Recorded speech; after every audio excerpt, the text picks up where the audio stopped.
afternoon, BBC Santa Mesa. Good afternoon po. Ay, parang mahina po. Good afternoon, church. Good afternoon. Ayan, good afternoon, kids. Good afternoon, kids. Ayan, meron po tayong mga kasama mga bata dito sa ating mong gilid. And as we start, shall we all stand up please and take your hymn books. As we start praising our Lord, because today, nagkaroon po tayo ng opportunity to preach the gospel dito po sa ating mga near vicinities. Let us sing hymn number 10, Jesus Saves, Jesus Saves. Andiyan na po ba ang bawat isa? Hymn number 10. Andiyan na po ba ang bawat isa? Say amen. Amen. On the first stanza now, ready, sing. We have heard the joyful sound. Jesus saves, Jesus saves. Spread the tidings all around. Jesus saves, Jesus saves. Bear the news to every land. Climb the steeps across the waves. Onward is our Lord's command. Jesus saves, Jesus saves. Wafted off the rolling tide. Amen. Sinless sinners far and wide. Sing ye islands of the sea, echo back ye oceans gave. Earth shall give her jubilee. Jesus saves, Jesus saves. Sing above the battle strife. Jesus saves, Jesus saves. By his death and endless life, Jesus saves, Jesus saves. Sing it softly through the gloom. When the heart for mercy caves, sing it triumph o'er the tomb. Jesus saves, Jesus saves. On the last, give your best. Give the winds a mighty voice. Jesus saves, Jesus saves. Come on now, sing. Jesus saves, Jesus saves. Salvation full and free. This our song of victory. Jesus saves, Jesus saves. Wonderful start. Open your hymn books to hymn number 20. Hymn number 20, we'll be singing the song, He Included Me.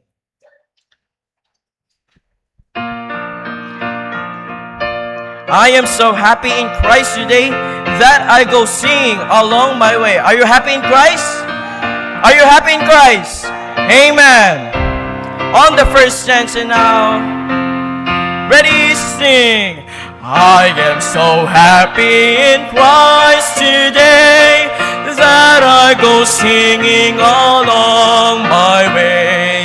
Yes, I'm so happy to know and say Jesus included me too. Jesus included me. Yes, He included me. When the Lord said, whosoever, He included me. Jesus included me. Yes, He included me. When the Lord said, whosoever, He included me. Gladly I read whatsoever may come to the fountain of life today. But when I read it, I always say, Jesus included me too. Jesus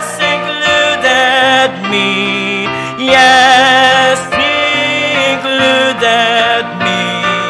When the Lord said whosoever, He included me. Jesus included me. Yes, He included me. When the Lord said whosoever, He included me. Ever God's Spirit is saying, come, hear the bride saying, no longer wrong. But I am sure while they're calling home, Jesus included me too. On the chorus, Jesus included me. Yes, He included me. When the Lord said whosoever, He included me. Jesus included me. Yes, He included me. When the Lord said whosoever, He included me. Thank you for that wonderful singing, and may I call on now Brother Terdy Cruz for our opening prayer.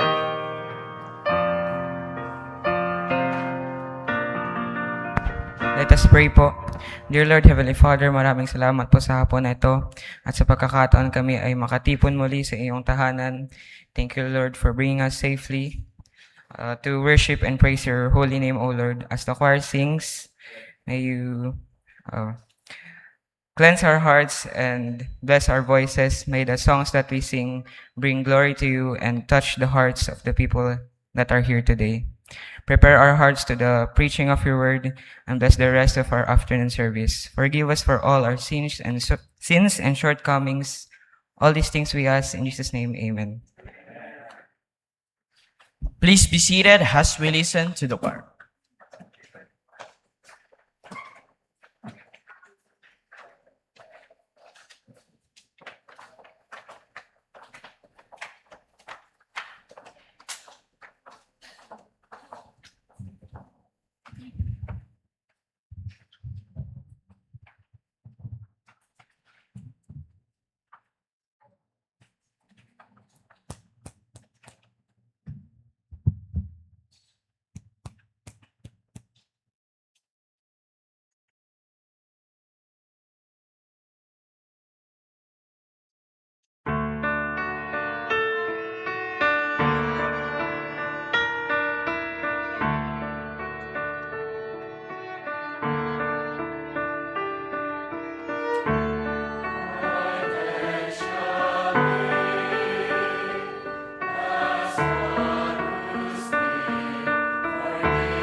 Thank you for that wonderful singing choir.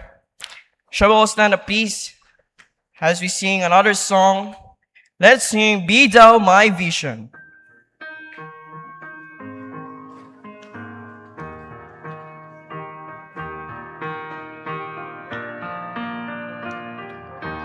On the first stanza now, ready, sing.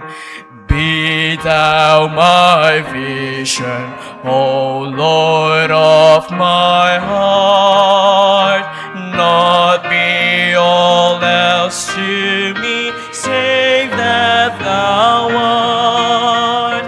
Thou my best thought by day or by night, waking or sleeping, thy presence my light. Be thou my wisdom, and thou my true word. I ever read thee, and thou with me, Lord. Thou my great one, and I thy true Son. Thou in me dwelling, thine I with thee one. Riches I hate not, nor man's empty praise. Thou my inheritance, now and always. Thou and thou only first in my heart. O King of heaven, my treasure, thou art. Thank you for that wonderful singing. You may be seated.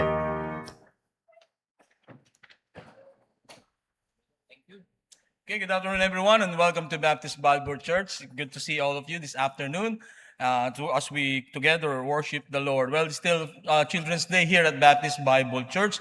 This morning, we were able to witness on the children as they performed the special number.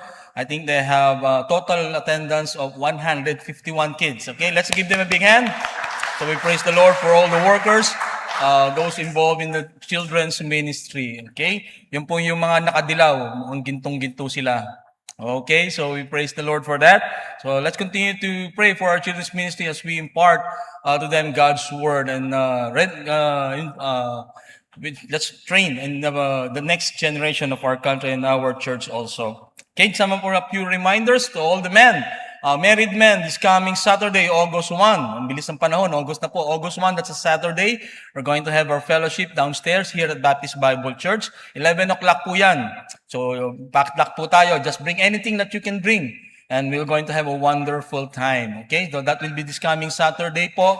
11 o'clock po, and we're going to have a wonderful time. Okay, and then August 9 will be our Lord's Supper. We're going to observe the Lord's Supper. If you are saved and you're baptized, especially if you're a member of Baptist Bible Church, you must be here on August 9 at 3 p.m. po yan. As we, again, remember the blood and the blood that was shed for our salvation. The Lord Jesus Christ for our salvation. And then, on August 21, we'll be having our family camp. So we would like to invite all the families to be here. Registration starts now na po. Ang registration fee is 100 per head po. Kung meron po kayong kasamang mga bata, 12 years old pababa, libre na po sila. Okay, so 13 years old pataas po. 100 pesos po yan per registration po. Bring your own down din po as per families going to share. And then we're going to have a wonderful time tract distributing and then we'll have a fellowship there. Dito po yung gaganapin sa may Rizal Park. Malapit po sa Chinese Garden, yung auditorium po doon. We have already secured that area. So we're going to be, kahit umulan, umaraw, tuloy-tuloy po rin po yan. So let's look forward for that date as we're going to have a wonderful time together as a church family. Okay, so then or the other mission ministries that we have, you can visit our Facebook page. You can join whatever the Lord has led you to be able to use your talents and your gift for the Lord. Okay? And also don't forget our regular tithes and offerings. We praise the Lord for His provisions to us. The tithes belongs to the Lord, and beyond that is what we give to missions, so that we can be able to partner with different missionaries who've surrendered their lives, so that the gospel can be proclaimed to different parts of the world. And this afternoon, we're so glad to have with us our guest missionary, Missionary Lloyd Deliosa, from Botswana, Africa, and he'll be sharing to us, preaching for us this afternoon. So let's pray for him, and then also share to us the burden that he has for the people in Africa. Okay, so I think that takes care of all the things. Do you have anyone visiting with us for the very first time? For this first time here at Baptist Bible Church, can you please stand up po? Kung ngayon lang po kayo nakadalo dito sa Baptist Bible Church. Yan, meron po ba? Meron po ba? Okay, so well, it's good to see you. Kanina po, galing tayo sa labas and we were able to share the gospel to people by street preaching and tract distribution. Let's pray that the Lord will use that, and the people that receive those tracts, the Holy Spirit will work in their hearts. Let's all please stand up and let's sing our welcome song. Shake hands with one another po. Okay, and people at the back, please move forward po. Thank you. Amen. Kantayin po natin, Kamusta Ka? Yan, kamustahin po natin ang bawat isa. Let's sing, Kamusta Ka? Kamusta ka? Halina't magsaya. Pumalakpak, pumalakpak, ituro ang paa. Padyak sa kanan, padyak sa kaliwa. Umikot ka, humanap ng iba. Musta ka? Halina't magsaya. Pumalakpak, pumalakpak, ituro ang paa.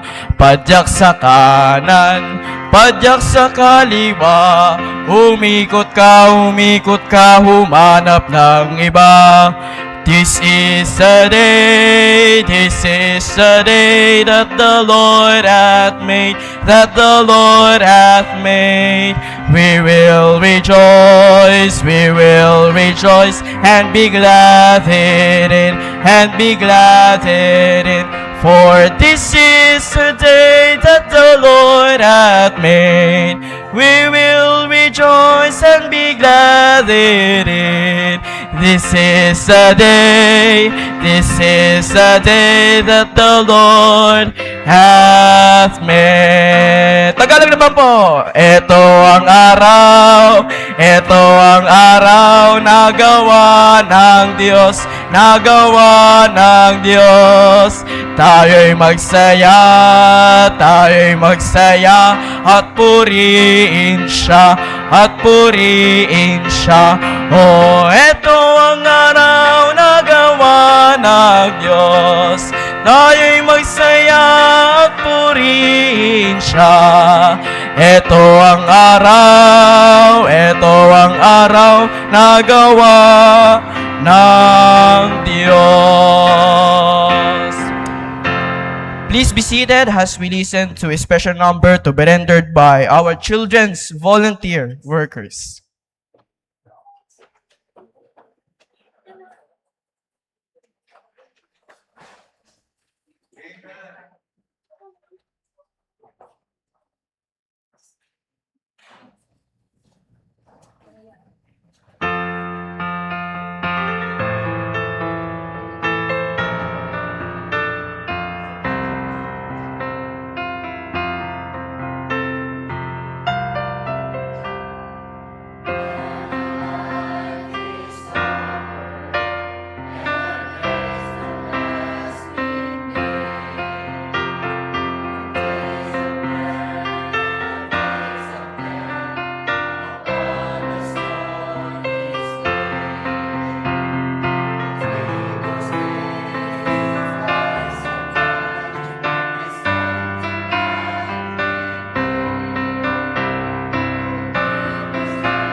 Amen for that.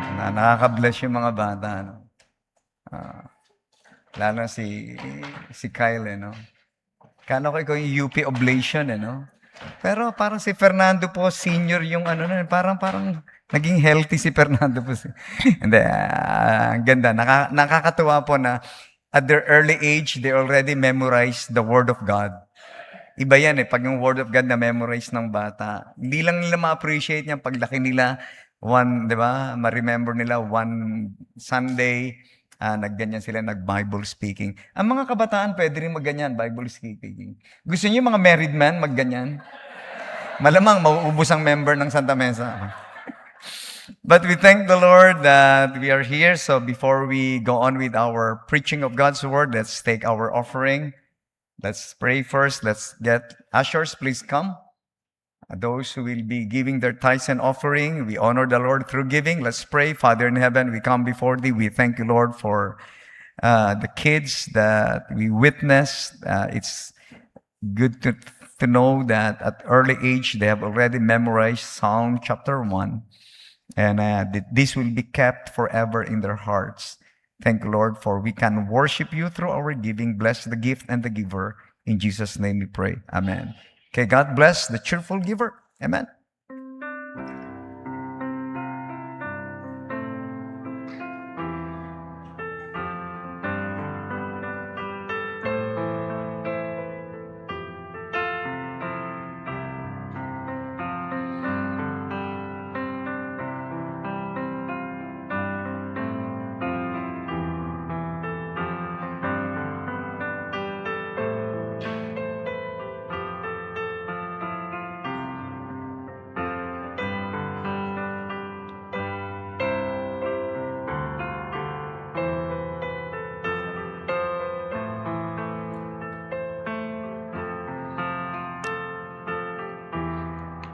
Hey, this afternoon we are privileged to hear a missionary from Botswana. Any idea kung nasaan ang Botswana?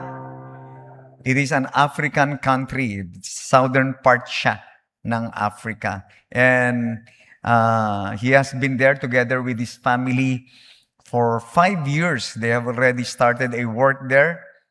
Every Sunday, I think sabi niya, meron silang mga 50 na mga uma-attend na and to preach for us this afternoon. And I believe he's going to be a blessing to you, blessing to us.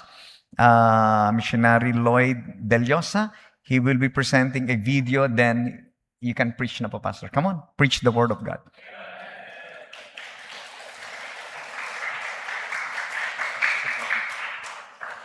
Good afternoon po sa lahat. I'm Lloyd Deliosa, your missionary to the country of Botswana, Africa. My sending church is Bible Baptist Church in Katipunan, Cebu City, under the leadership of Pastor Kent G. Salva. And we surrendered our lives as missionary in 2017. And by the grace of God, we went there in Botswana in year 2023. And 5 years na po ang gawain natin doon by the grace of God. And the Lord has been so good. And as the work there is continue to grow. And I'm going to show you a video presentation po sa gawain natin doon sa Botswana. But before po ako sa video presentation, I just want to encourage you po that hopefully by the grace of God and by His power, may you consider po us, the De Leosa family, as your partner in the work of mission. Meron na po tayong gawain doon. And then number 2, mayroon na po tayong isang member na nag-commit that he will surrender to enroll in Bible school. So we are praying na by the grace of God, God willing, it might be next year or maybe 2028, na sana po ay ma-enroll po siya for Bible school. Siya po yung song leader namin doon ngayon. So it's all by the grace and by the power of God. And thank you so much po, Baptist Bible Church Santa Mesa, Pastor Solomon, thank you po. And thank you for all the church family. We praise the Lord for His goodness. And I have a video presentation for the country of Botswana, Africa.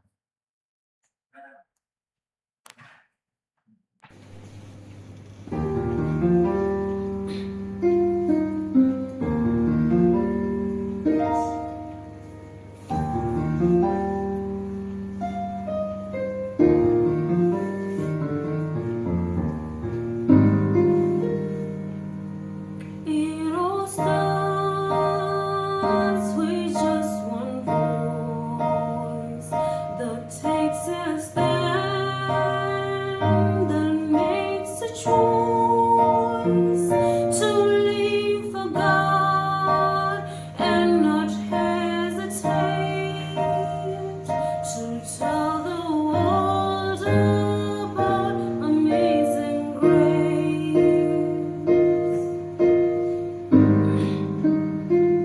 One day that sin somehow breaks through, where there was one, there now stands two,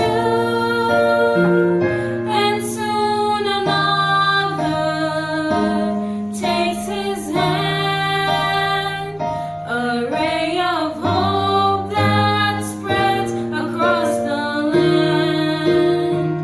Across the mountains, across the sea, soon others join in harmony and found the cross still standing strong, and soon a mighty chorus sings along. Go reach the world, touch one more soul, bring one more lamb back to the fold. Each soul another flag unfurled, each voice another chant to reach the world.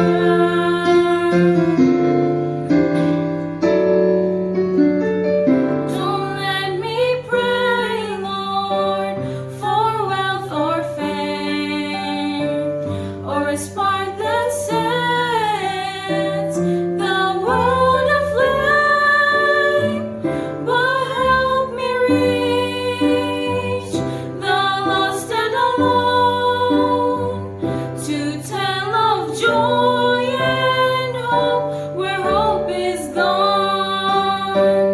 Go reach the world, touch one more soul, bring one more lamb back to the fold.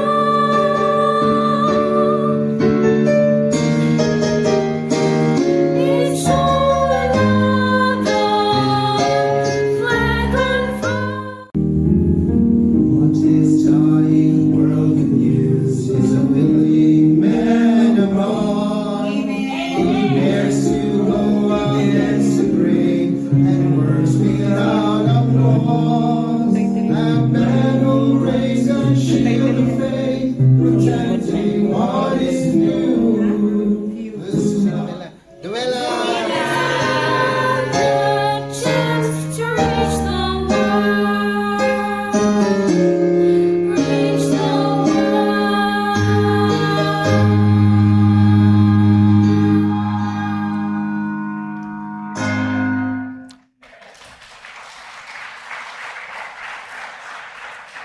Yan na po yung gawain natin sa Botswana. And once again, Baptist Bible Church, I want to thank you sa inyo pong pag-welcome sa akin dito sa inyong church. And also, Pastor Jeremiah Solomon, salamat po for giving me the opportunity also to be to share the Word of God sa inyo and to share to you the burden of the mission work in Botswana, Africa. You might be wondering, saan po ba makikita ang Botswana? Well, if tingnan niyo po sa mapa, it's located in the southern part of the continent of Africa, bordering sa 5 bansa. In the north is Zambia and Angola, and in the west is Namibia, in the east is Zimbabwe, and in the south is South Africa. So ang Botswana po ay nasa gitna. It's a landlocked country. So, kaya doon po sa Botswana, wala po kaming dagat doon. Kaya nung nakabalik ako ng Pilipinas, talagang namimiss ko yung dagat eh. So, dito sa Pilipinas, marami tayong dagat. Okay? So, once again, thank you so much po sa inyo pong pagmamahal sa gawain ng misyon. Kindly please open your Bible in 2 Corinthians chapter 13, verse 8. 2 Corinthians chapter 13, verse number 8. And then we will jump to Matthew chapter 28, verses 19 and 20. 2 Corinthians chapter 13, verse 8. May I request everyone to please stand for the reading of God's Word. Basahin po natin ito ng sabay-sabay. Verse number 8, ready? Read. For we can do nothing against the truth, but for the truth. Then let's jump to Matthew chapter 28. Matthew chapter 28. Okay? Matthew chapter 28, verses 19 and 20. Let's read together. Verse 19. Ready? Read. Go ye therefore and teach all nations, baptizing them in the name of the Father, and of the Son, and of the Holy Ghost, teaching them to observe all things whatsoever I have commanded you. And lo, I am with you always, even unto the end of the world. Amen. Let us pray. Heavenly Father, Lord God, in the name of your Son, Jesus Christ, our King and Lord, Lord, we praise you and honor you. We give glory to your name because, Lord Jesus Christ, you alone, O God, is worthy of honor and praise, Lord God. This afternoon, Lord God, I am so blessed, Lord, to be given this opportunity to preach your word, Lord God. I am not worthy, but Lord, it is you who make us worthy, Lord God. Lord, I pray that you will give me the grace and the power to preach your word, and I pray that you will bless your great people here and prepare our hearts and minds as we listen to your word. We thank you, Lord. We praise you, Lord God. I pray that once again, enlighten us with your word. Once again, empower us with your word, Lord God. We thank you and honor you in Jesus Christ's name. Amen and amen. The title of our message this afternoon is For the Truth. For the Truth. Okay? That's the title of our message, For the Truth. Are you for the truth? And you know what? We are so blessed, not only we know the truth, literally, the truth is in us. If you are saved today, it's a great blessing because you do not just know the truth.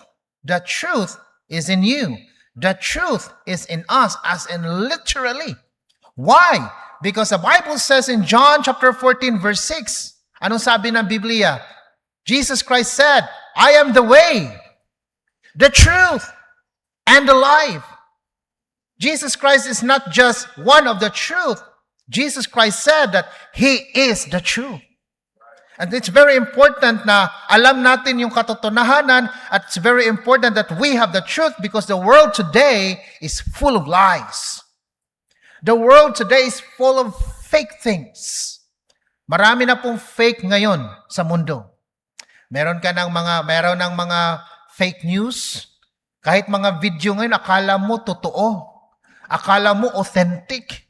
AI lang pala. Nakakuha niyo yun? Tapos meron nga mga cases akala mo ang bata, akala mo ang ganda, tapos nawala yung filter, 80 years old pala.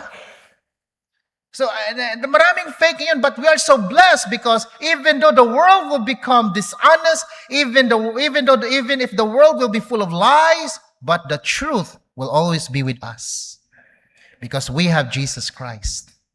You know, there was a Bible character na he asked this one of the most beautiful question. One of the masasabi natin na one of the most wonderful question na dapat itanong. And you know who's this Bible character? Can you guess who is this Bible character I'm referring to? He asked the best question in the world. And this Bible character is none other than Pontius Pilate.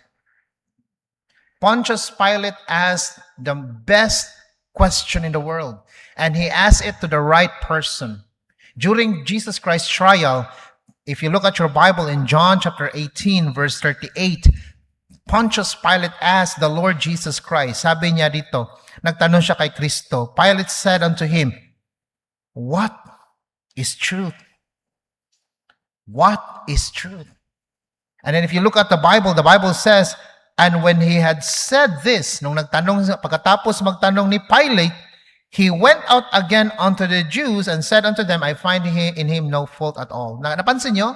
Si Pontius Pilate, nagtanong siya, nung nagtanong siya, hindi niya hinintay ang sagot. Tinalikuran niya si Kristo at doon siya nakinig sa tao. Doon siya nakipag-usap sa tao, hindi sa Diyos. And that is the problem the world today. Maraming mga tao ngayon mas nakikinig pa sa salita ng tao kaysa salita ng Diyos. Kaya maraming even to some Christians, maraming mga Christians that we fell into misery and despair because instead of listening to the Word of God, we listen to the opinions of men.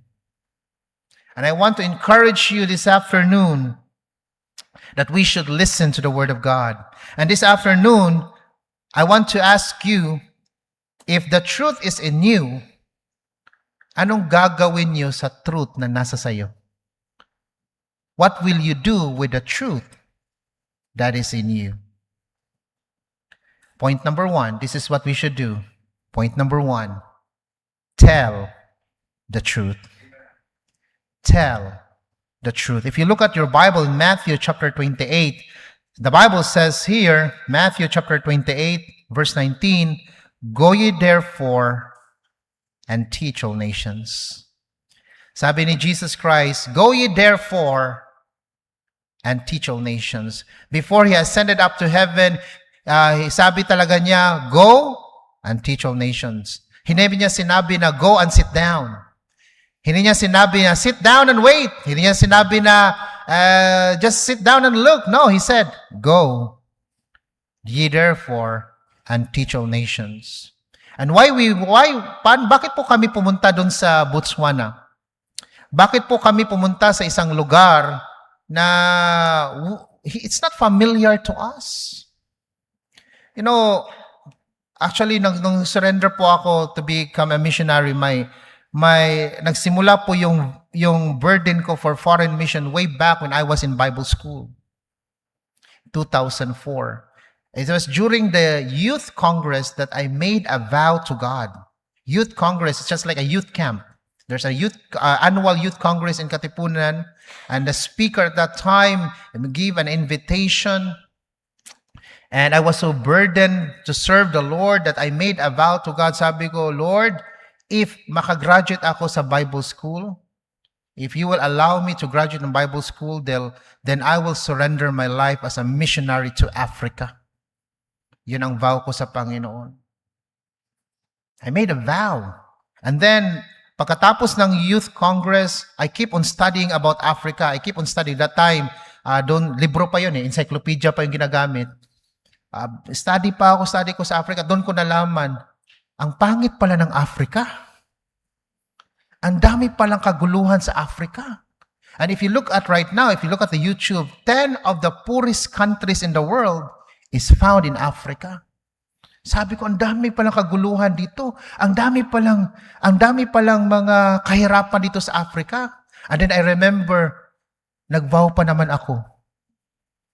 na mag-surrender. Pero natakot na ako sa puso ko, Lord. Nag-promise pa naman ako na maging missionary sa Africa, pero nang nabasa ako, napakadami palang bad things in Africa. In 2007, I graduated in Bible school, and then sa pag-graduate ko, God reminded me of my vow. Pero dahil sa takot ko, sabi ko sa Panginoon, Lord, yung vow ko ba, joke lang yun. You know what? Pwede man, yun ang kakaibahan natin sa Diyos. Ang Diyos, kapag nangako ang Diyos, tinutupad niya. Pero tayong tao, kapag nangako tayo, many times napapako yung pangako natin. And dahil sa takot ko po, hindi ko sinunod ang kalooban ng Panginoon. And instead, after I graduated in Bible school, and I worked as staff, and then sa isang church, and then God, nandun pa rin yung calling ng Panginoon eh. Nandun pa rin yung calling eh. But what I did is I tried to avoid God's calling. To the point sa aking avoidance po sa calling ng Panginoon, I went to Saudi Arabia.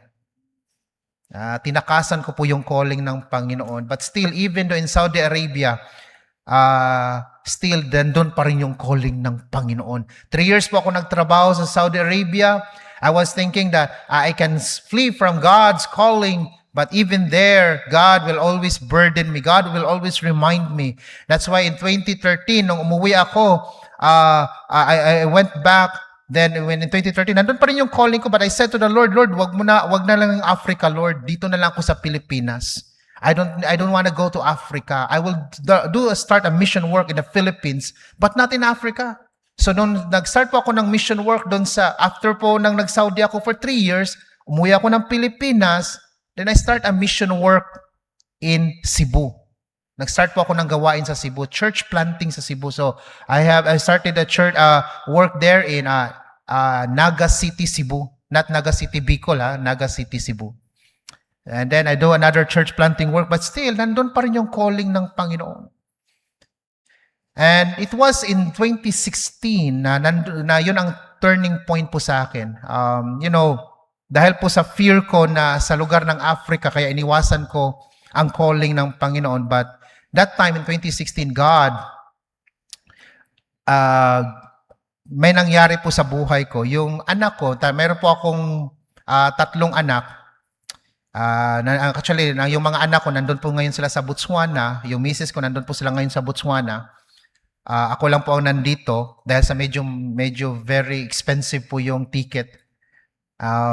So, yung eldest son ko, in 2016, nagkasakit po siya ng dengue.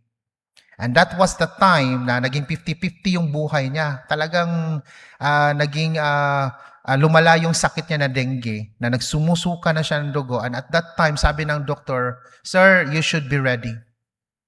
You should be ready for whatever may happen. And then, I kneeled down to God and I said, Lord, saan ba ako nagkulang? Nagpastor ako, I'm doing church planting and in the ministry. And when I keep on praying, I keep on asking God then remind me sa vow ko I made in 2004.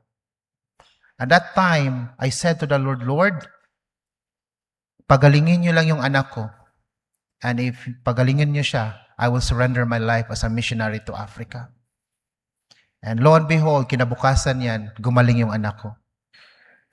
And me and my family, we surrender our life to be missionaries to the country of Botswana. Kaya kayo po, kung tinatawag kayo ng Panginoon, wag na kayo mag-say no. Say yes. Because you don't have to go through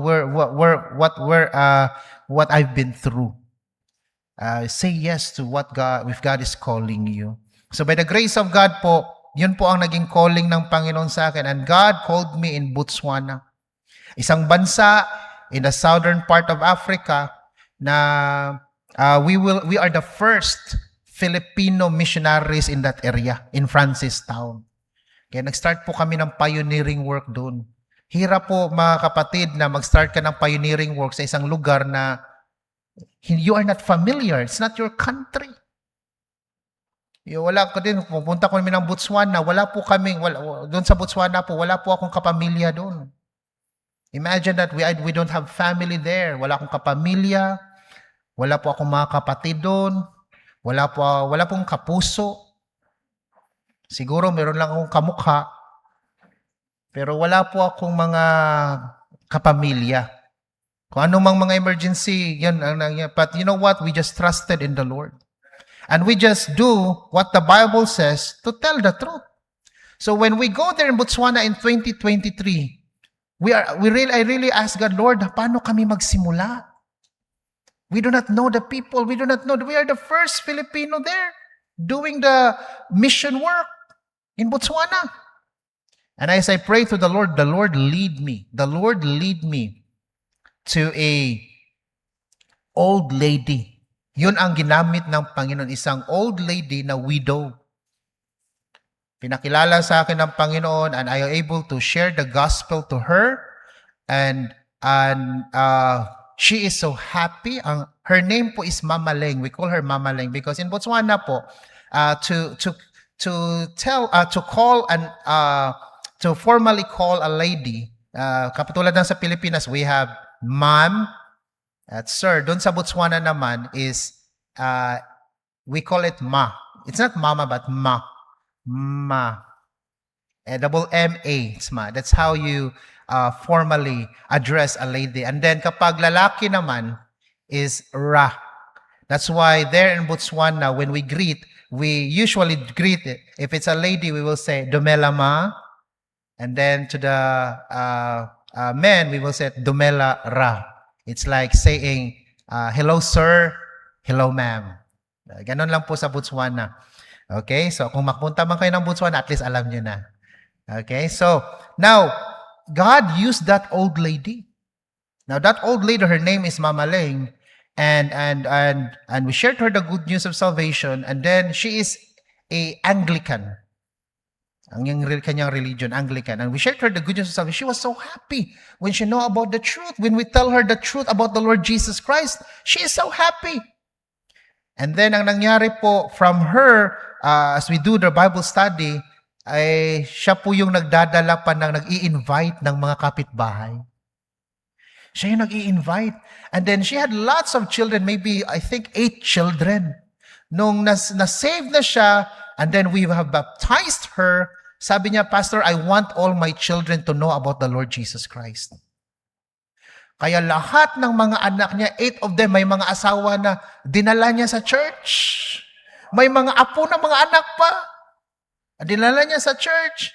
And then they're able to listen to the good news of salvation. And that's why that's the start how God made the church grow in Botswana for that one old lady. Paano niya nalaman about the good news of salvation? We tell the truth. That's what we need to do. We need to tell the truth. You can tell the truth to your, and I'm so happy that you are doing that here. Giving out gospel tracts. We tell the truth. We share the truth. We need to tell the truth to the people because how will they know about the Lord Jesus Christ if we will not tell them? We need to tell them the truth. There was this story about two old couple. Matatanda na, sobrang tanda na, but they're still so sweet to each other. Nung pumunta sila sa isang fast food restaurant, pumunta sila, by the way, ang Botswana po, but if in case mapunta man kayo doon, iba po yung time namin sa Botswana. Kasi ang Botswana po, medyo mas slow po yung time namin doon. Kasi kami doon, ang mga tao doon, very slow. So how slow? We went to a certain restaurant there na parang yung KFC, kami lang ang customer. Kami lang ang customer. Alam nyo ba kailan pa kami nakakain? Almost 1 hour bago kami nakakain. Because they are very slow. It's very rude there kapag mamadaliin mo ang mga taga Botswana. It's rude kapag mamadaliin. Kaya doon ang time namin very slow. Very slow. And we have to be patient there with the people, how to deal with them. And then there's a story about this old couple. They're old, but you know, they went to a restaurant, and when they order a burger, and one set of burger, just as one set of burger, just one set of drinks, and those people around them, napatingin sila, naging curious at naawa ba? Kasi nga, just two of them, pero isang set lang in order nila. Meron isang tao na antig, sabi niya, Lolo, Lola, napansin ko na isang set lang ng burger at isang drinks lang yung in order niyo. Baka naman wala kayong pera. Ako nang bibili para naman kayo makakain kayong dalawa. Sabi ng lolo, wag na. We share in all things. We share in all things. Kaya ang ginawa ng lolo, hinati niya yung burger, binigay niya sa lola. Tapos yung drinks naman, hinati niya, binigay niya yun sa kanya misis. And then naantig yung puso yung nagtanong. Pero naging curious pa rin siya, tiningnan niya talaga. At tingin siya ng tingin, napansin niya ang kumakain yung lola lang. Yung lolo nakatingin lang, nakatitig lang. Kaya hindi na niya nakaya. Tinanong niya ang lolo, Lolo, ba't si lola lang ang kumakain? Ba't ikaw hindi ka kumakain? Sabi ng lolo, ginagamit niya pa yung pustiso ko eh. Sharing. Wag naman tayong mag-share ng pustiso. What we need to share is the truth. That's what we ought to share, the truth. Okay? Point number two. We not only that we tell the truth, we should also teach the truth. The Bible says in verse 20, teaching them to observe all things whatsoever I have commanded you, and lo, I am with you always, even to the end of the world. Teaching them to observe all things. So point number 2 is teach the truth. Teach the truth. That's point number 2. Teaching them to observe all things, not just some things, but all things. Now, when we start the work in Botswana, one of the challenges there in Botswana is lahat kasi ng mga tao doon, isa sa mga problem doon sa Botswana is they are church hopping. Church shopping and church hopping. Kasi tinitingnan nila yung mga churches na parang may mag-healing. Kasi uso doon sa Botswana yung healing, yung mga prophet, at saka dahil doon sa influence rin ng African traditional beliefs in Botswana. African traditional beliefs. So, very common pa rin sa Botswana ang tinatawag na ancestor worship. And you know, ancestor worship, they have these rituals. They worship the ancestors. Isa yun sa mga challenges po namin sa Botswana, mga kapatid. Kasi very, very connected pa talaga sila. They are very soaked with their culture talaga in Botswana. And we really try to share to them this gospel, pero meron talagang mga iba doon na talagang mahirap because they are so loyal to their traditional African beliefs. But still, the Word of God is powerful. The Word of God is still powerful. And what we do there is we really teach them. We really do discipleship. Meron po kaming mga na-disciple doon na they are from African traditional beliefs. And now when they got saved, they understand na mali pala yung mag-worship sa ancestors. Ang tawag nga pala sa kanilang ancestor worship doon is Badimo. Alam yung Badimo. Ang yun ang pangalan. Dito sa Pilipinas, as I research, meron rin pala tayong ancestor worship noong unang panahon. Yun naman tinatawag na Anito. Doon sa northern part. Doon sa Botswana, Badimo. So pangalan pa lang, bad na. So that's why we need to really tell them about the good news. Okay? So that's it in Botswana, and what we do is we do the discipleship. We really do discipleship, and by the grace of God, through discipleship, they understand. Through discipleship, they understand the importance of God's word. Through discipleship, they understand ano ibig sabihin ng salvation. Through discipleship, they understand why is it that they have to go to church. They understand why it's very important to worship God through discipleship. And it is all by the power and by the grace of God. Because what we need to do is we need to teach the truth. Not just tell them about the truth. We need to teach them the truth, the whole truth. As sabi nga ng Biblia, teaching them to observe all things, not just some things. Not just half of the things, but all things. We need to teach them about the whole counsel of God, about the Word of God. Kaya yun ang ginagawa namin sa Botswana. We teach them, disciple them. Meron po sa Botswana na dinidisciple ng misis ko. She's an orthopedic doctor. And ang height po niya is 6'7" or 6'8". Napakatangkad. At first, the way my wife just shared the gospel to her is nung nagkasakit yung misis ko sa kanyang elbow, yun ang naging therapist niya, and then she shared the gospel. My wife shared the gospel, and later on she got saved, and now she is one of the members of the church. Meron na kami isa rin doon na isang from a traditional African member. Ngayon po ay naging song leader na po namin. Yan sinasabi ko, the one who surrendered to be in Bible school. His name is Muluki. So, paano po sila nagkaroon ng burden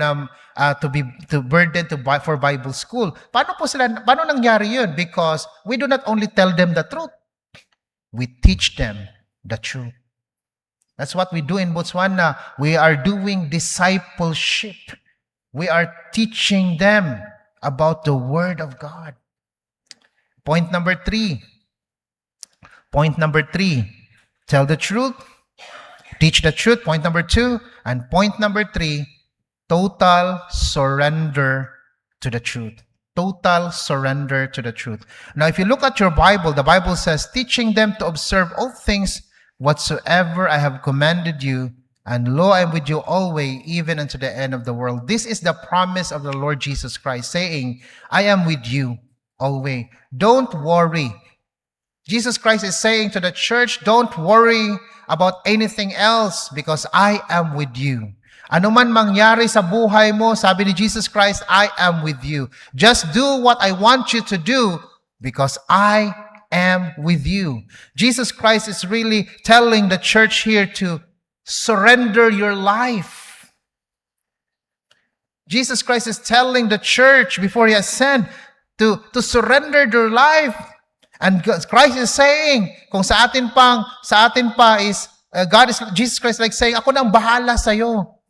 Huwag ka na mag-alala, I am with you. Just do what I say, just do what I command you to do. And that's, as I said, in Botswana, isa sa mga challenge po namin doon is, if you look to your, a Google or something, search Botswana, one of the biggest problems in Botswana is AIDS. Botswana po sa buong continent ng Africa ay isa sa mga bansa na may highest cases ng AIDS. And if nakita nyo po sa video kanina, marami doon mga bata may mga AIDS na. And they are taking some maintenance for that because of that disease.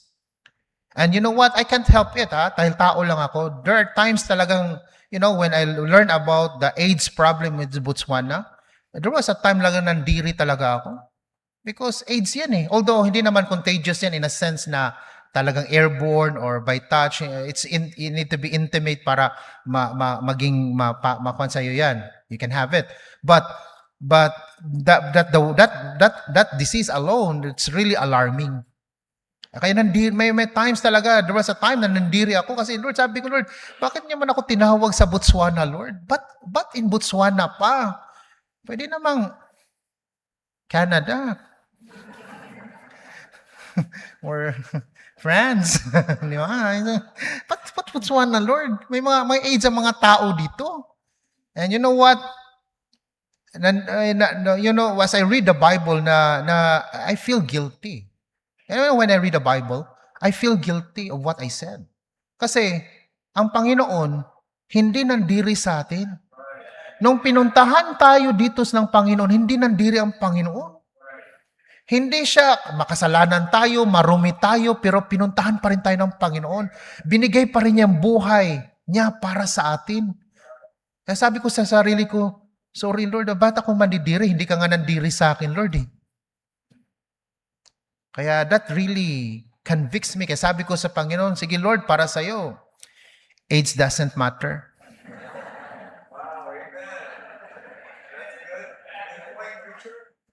So but you know what?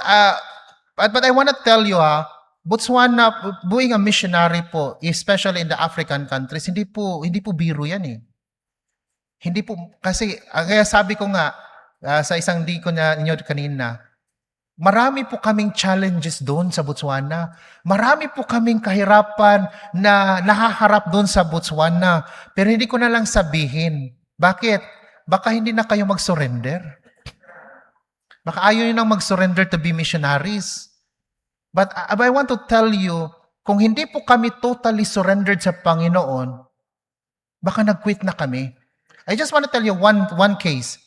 2 weeks pa lang po kami sa Botswana. 2 weeks pa lang.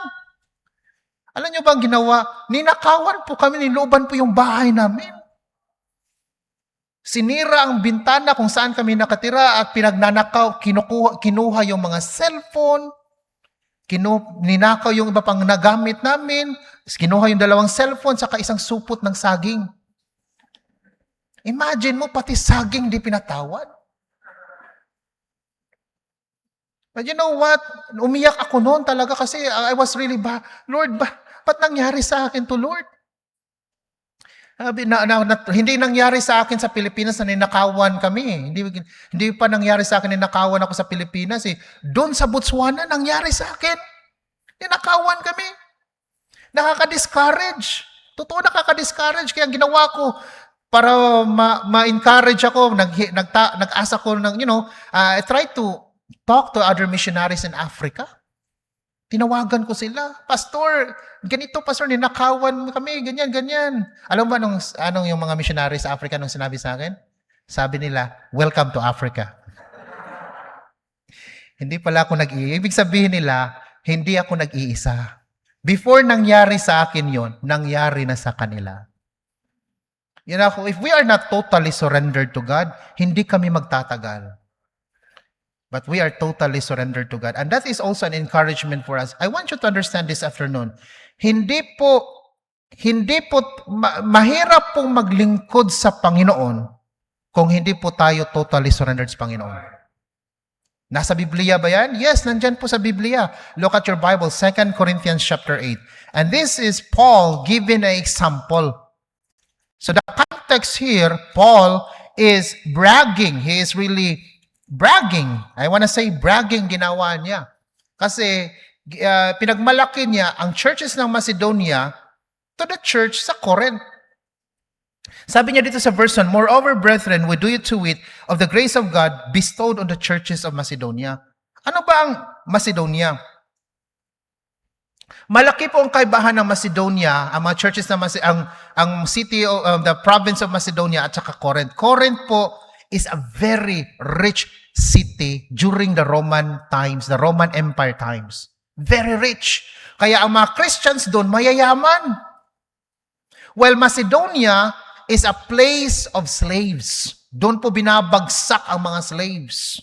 Kaya karamihan po sa miyembro ng mga churches ng Macedonia, they are slaves. They are slaves. Slaves ng unang panahon, walang rights eh. Talagang mahirap ka talaga kapag slave ka. Pero anong sinabi ni Paul?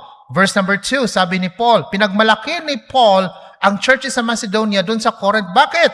Sabi ni Paul, how that in great trial of affliction.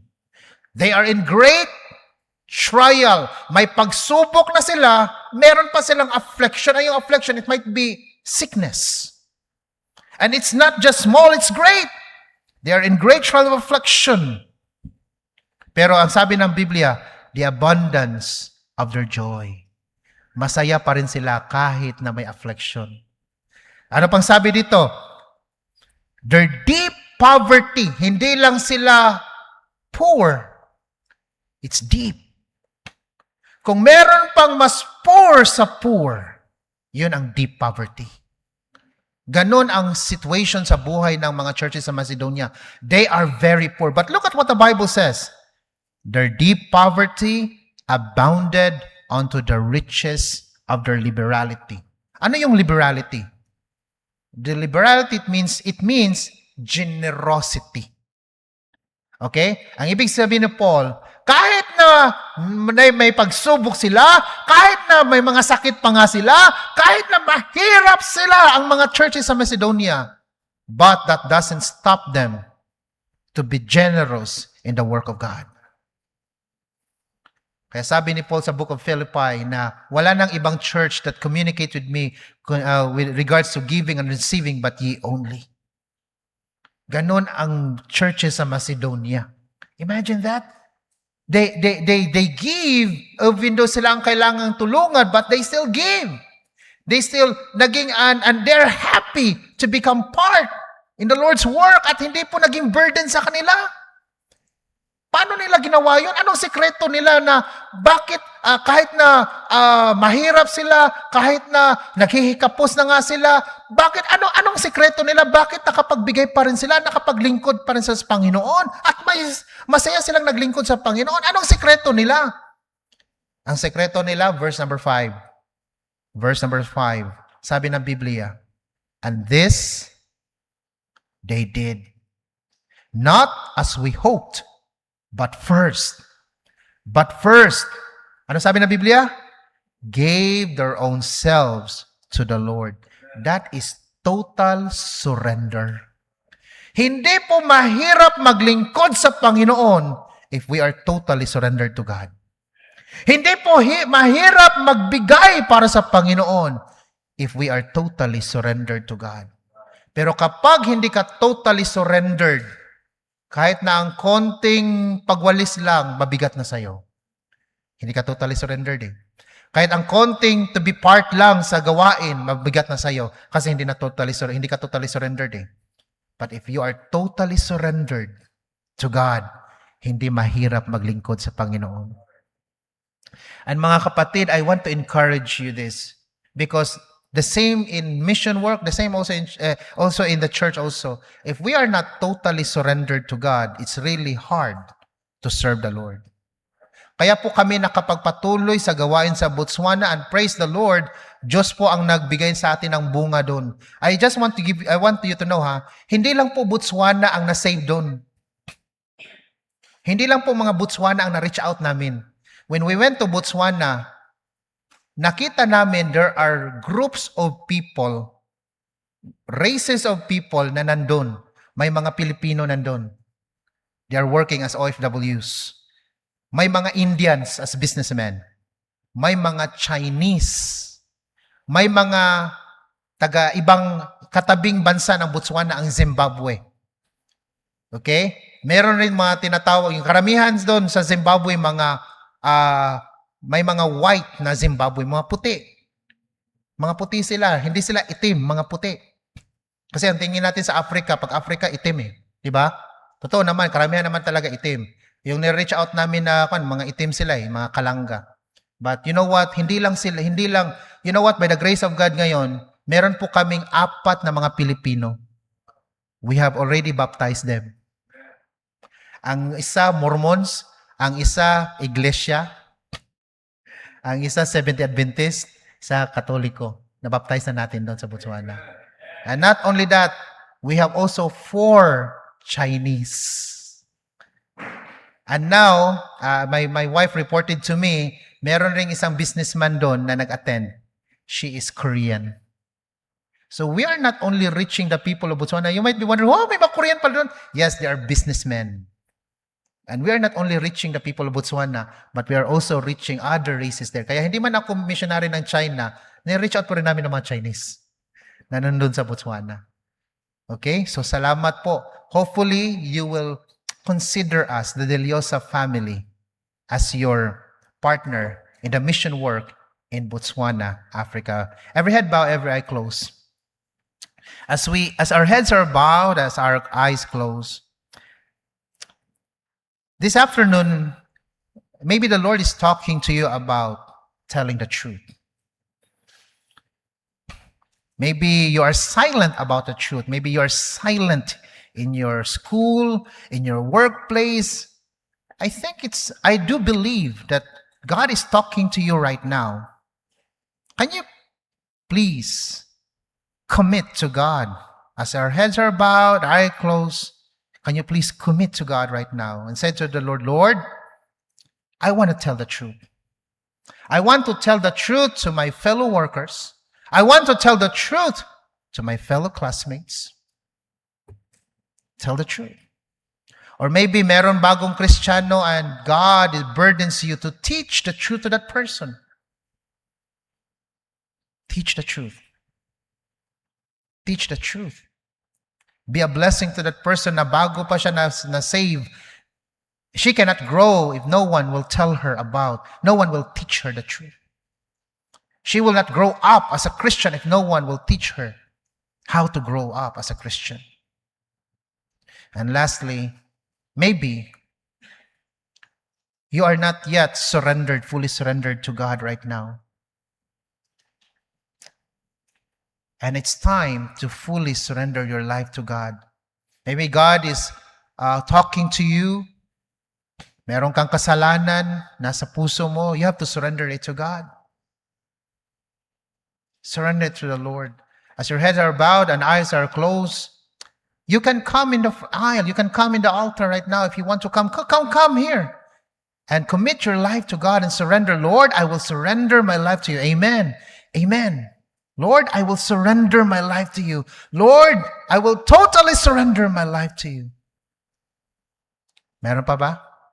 Maybe you cannot surrender because you are not yet saved. You do not understand. You need to be saved.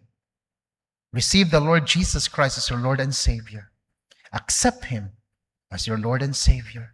He's the only way to salvation. Jesus Christ is the only way, the truth, and the life. There's no other truth. Only the Lord Jesus Christ. We need to understand.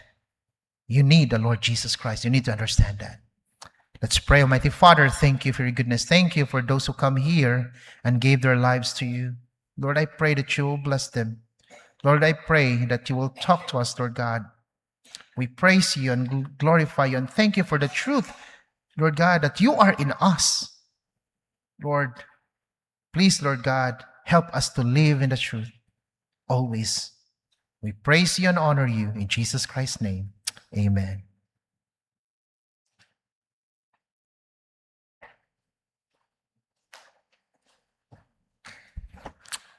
Amen. Missionary Del Llosa.